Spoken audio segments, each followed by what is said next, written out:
Hello students of class 9, welcome to our geography session where we had begun with the third lesson in geography, which is exogenetic processes. Yesterday we started with the mechanical weathering and we understood that there are 5 reasons which cause mechanical weathering, out of which we finished learning the first reason, that is the temperature. And now today let us move on to the next reason of mechanical weathering, and that is crystal growth.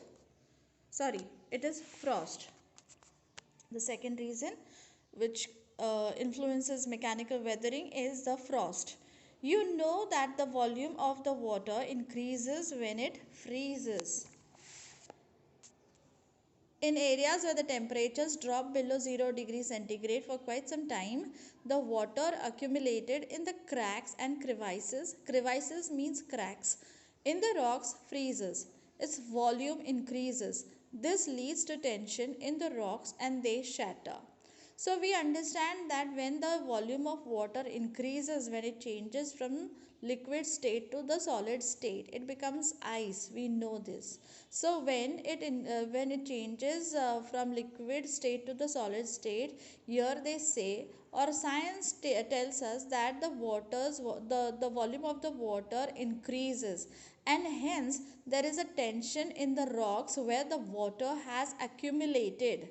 Okay, so because there are cracks in the rocks, the water, if it is accumulated in the rocks, that is in the cracks, will get, it will freeze if the temperature goes below 0 degree centigrade. Then what will happen to the water? The water in the cracks will freeze. Now after this, what will happen is the volume of water will increase as it changes to solid state, that is as it changes to the ice. So because of the increase in volume, it will create tension in the rocks and then they will shatter, that is they will break into pieces. So we can understand better how frost is responsible for mechanical weathering.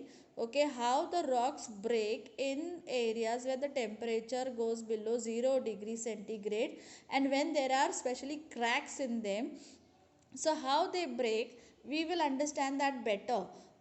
You can do one experiment at home. You can fill in a plastic bottle with water and keep it in deep fridge, that is you will keep it in the ice box. Later you will see that the water in the ice bottle has changed into ice, and if you continue to keep the bottle in the fridge, okay, that is in the ice box, you will see that the plastic bottle has expanded.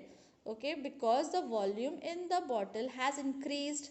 What has happened to the water? It has changed into ice, and as science says, it will, the water volume will increase inside when it will change into ice. And if you again continue to keep the bottle in the ice, that is in the ice box, then you will see that it will build a tension. The ice which has increased the volume has built up tension to the bottle, and hence the bottle breaks. So you can do this example, or sorry, this experiment at home. So this is another reason, that is frost is another reason for mechanical weathering. Now let us move on to the third reason for mechanical weathering, and that is crystal growth. In rocky coasts, waves hit the sea cliff. The water is alkaline. Some water droplets hit the cracks in the rocks. We understand that the sea water is not potable. That means we cannot drink. Why? Because it has got salt in it. Okay, and hence the water is called as alkaline. So some water droplets hit the cracks in the rocks. In this alkaline water, the soluble materials in the rock get dissolved. This leads to the formation of small holes in the rocks. This is the effect of solution. Alkaline water gets stored in these holes. Because of heat, this water turns into water vapor, and only crystals of alkaline materials remain in the rocks. Crystals occupy more space. This causes tension in the rocks. Holes are formed in the rocks. It looks like a honeycomb. So this is how it looks like a honeycomb. You can see the holes formed in the rock and it is looking like a honeycomb. So what do they tell us? What is crystal growth? So this is a crystal growth, an example of crystal growth. So how is this formed? Okay, this particular stone or this particular rock was, very even, means it had an even surface. But then how did it form holes in it? Why is it looking like a honeycomb structure? So the explanation is given here, and this is called as the crystal growth. So they say that the rocks which are there in the rock, in the on the coastal regions, what happens is if they are very much close to the sea, the sea water will keep on hitting those rocks, and after a course of time the water, that is the salty water of sea, will be capable of making some holes because it is repeatedly continuously hitting the rock. So the water will be able to make holes in the rocks near the sea coast.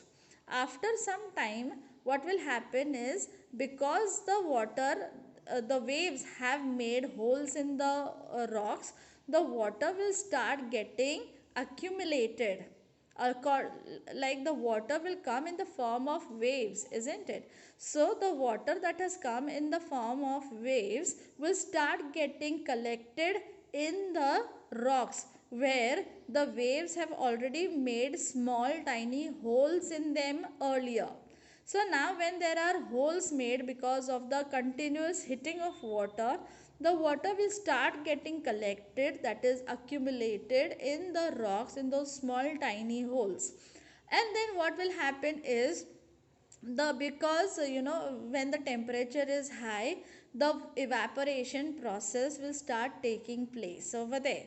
So the water which is accumulated in those small cracks, sorry, in those small holes, will start getting evaporated.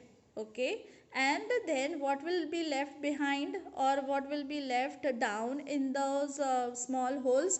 It will be the salt. Okay, so it will be the salt. So salt will take place, it occupies more place than the water, and hence they will again start giving tension or pressure to the rock where they have accumulated. Fine. And this, because of the building of tension or pressure in the rocks by the salt that is left down in the small holes, the rock will start breaking down. It will start getting disintegrated, and hence crystal growth has started. So this is how, I mean, this is one main reason, one of the reasons of mechanical weathering. So this is what we see. The image talks about the way, the holes that are made because of the repeated hitting of the sea waves. When the sea waves are able to make holes in the rock, then the water will start getting collected, and then after some time the evaporation will start taking place when the temperature in that region is high. After the water has got evaporated, that is the water from the holes of this rock has got evaporated, the left down material will be the salt, and salt will occupy more place than the water, and hence that's more place that the salt is taking to occupy itself will build up tension in the rocks, and hence this is how it will start it will start deforming the rock shape. Okay, so this is what the crystal growth looks like. Okay, so now let us take a look at another reason, that is the release of pressure.